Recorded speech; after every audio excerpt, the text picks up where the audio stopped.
Hello friends, அஸ்ஸலாமு அலைக்கும். Welcome to Salka's kitchen. இன்றைக்கி நம்ம ரொம்பவே சூப்பரான ரொம்பவே ஹெல்த்தியான ஒரு பிரேக்ஃபாஸ்ட் டின்னருக்கு ஏற்ற மாதிரியான ரெசிபியை பற்றி தான் பார்க்க போகிறதுக்கு முன்னாடி நம்ம சேனலை சப்ஸ்கிரைப் பண்ணிக்கோங்க. பக்கத்தில் இருக்க பெல் ஐக்கானையும் கிளிக் பண்ணிக்கோங்க. அப்போ தான் நம்ம போடுற வீடியோ உங்களுக்கு உடனுக்குடன் கிடைக்கும். ஓகே, வாங்க அது எப்படி செய்கிறதுன்னு பார்த்துடலாம். 2 முட்டை எடுத்துக்கோங்க. 2 முட்டை, ஒரு கேரட்டு, ஒரு 5-6 பீன்ஸ் சின்னதாக கட் பண்ணிக்கோங்க. பீன்ஸ் நான் போட்டது காட்டலை, வீடியோ மிஸ் ஆயிடுச்சு. 1/4 டேபிள் ஸ்பூன் மிளகாய்த்தூள், ஜீரகத்தூள் போடுங்க. வேறு எதுவுமே ஆட் பண்ணாதீங்க. ஜீரகத்தூள் 1/4 டேபிள் ஸ்பூன், தேவையான அளவு 1/4 டேபிள் ஸ்பூன் வரைக்கும் சால்ட் ஆட் பண்ணிக்கோங்க.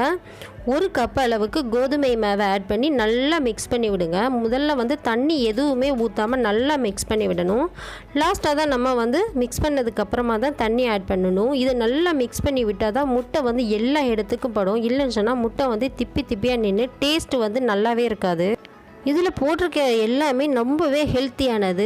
ஒரு கேரட்டு, ஒரு 10 பீன்ஸு, சின்ன வெங்காயத்தை குட்டி குட்டி பீஸாக கட் பண்ணி ஒரு 10 பல் சின்ன வெங்காயத்தை கட் பண்ணி போட்டுருங்க. நான் சின்ன வெங்காயம் போட்டது, பீன்ஸு கேரட்டு வீடியோ மிஸ் ஆயிருச்சு. நீங்கள் தொடர்ந்து பார்த்துக்கிட்டே வாங்க. நம்ம சேனலில் சூப்பரான வீடியோஸ் அப்லோட் பண்ணுவோம். இது எல்லாத்தையுமே நல்லா அழுத்தி மிக்ஸ் பண்ணி விடுங்க. அதுக்கப்புறமா நமக்கு தேவையான அளவு தண்ணியை ஊற்றி கொஞ்சமாக மஞ்சள் தூள் போட்டு நல்லா அழுத்தி பிணைஞ்சு விடுங்க. இந்த மாதிரி அழுத்தி நல்ல ஸ்பூனை வச்சு மசிச்சு விடுங்க. ரொம்பவும் தண்ணி ஊற்றிடாதீங்க. தண்ணி அதிகமாக இருக்கக்கூடாது, நார்மலாக இருக்கணும். நம்ம இட்லி மாவை விட கொஞ்சம் கெட்டியாக இருந்தால் போதும். அவ்வளோதான். எல்லாம் போட்டு நம்ம நல்லா மிக்ஸ் பண்ணி எடுத்தாச்சு. இப்போ ஒரு நான்ஸ்டிக் ஃபேன் எடுத்து அடுப்பில் வச்சாச்சு. இது நீங்கள் குழியான பாத்திரம் எடுத்தீங்கன்னா ரொம்பவே யூஸ்ஃபுல்லாக இருக்கும். அதை கொஞ்சம் மூடி வச்சு கூட நம்ம குக் பண்ண முடியும்.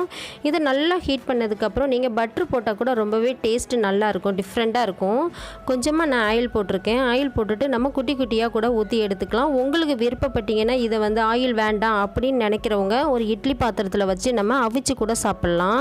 இது நமக்கு இட்லி மாதிரியே தான் வரும், கல் மாதிரியோ களி மாதிரியோ வராது. அதுவும் நெக்ஸ்ட் டைம் அந்த வீடியோ எப்படி பண்ணுறதுன்னு நான் அப்லோட் பண்ணுறேன். இதை நல்லா அமுக்கி விடுங்க. அமுக்கி விடுற நேரம் தான் அதில் பீன்ஸ்லாம் போட்டிருக்கோம்ல, நல்லா வேகணும்.